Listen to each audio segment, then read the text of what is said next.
अव्यात एक ब्रेकिंग बातमी. कीर्तनकार इंदुरीकर महाराजांच्या मुलीचा शाही विवाह सोहळा आज पार पडलाय. या विवाह सोहळ्याला राज्याचे मुख्यमंत्री उपमुख्यमंत्री संगमनेरमध्ये दाखल झाले आहेत. इंदुरीकर महाराजांनी मुख्यमंत्री देवेंद्र फडणवीस, उपमुख्यमंत्री एकनाथ शिंदे यांचं विठ्ठल रुक्मिणीची मूर्ती देऊन विवाह सोहळ्यात स्वागत केलं. यावेळी मुख्यमंत्री फडणवीस आणि एकनाथ शिंदेंनी इंदुरीकर महाराजांचं कौतुक केलं. सन्माननीय शिंदे साहेब या ठिकाणी सन्मान स्वीकार करत आहेत. त्यांना जोरात जयघोष देऊया.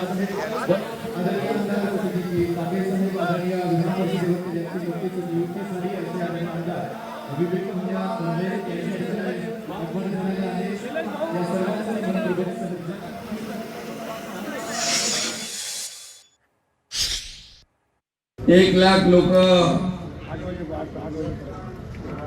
त्याहीपेक्षा जास्ती लोक येतील. इंदुरीकर महाराज म्हटल्यावर काय माणसांचा पाऊसच आहे नाही का.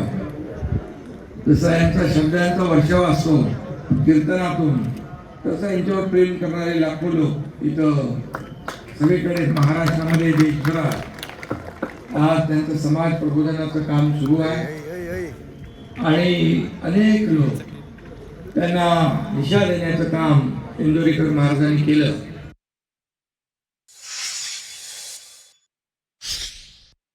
इंदुरीकर महाराजांनी समाजामध्ये लोकजागरणाच्या माध्यमातून एक सश्रद्ध अशा प्रकारचा समाज तयार केला आणि समाजाला एक दिशा देण्याचं काम केलं.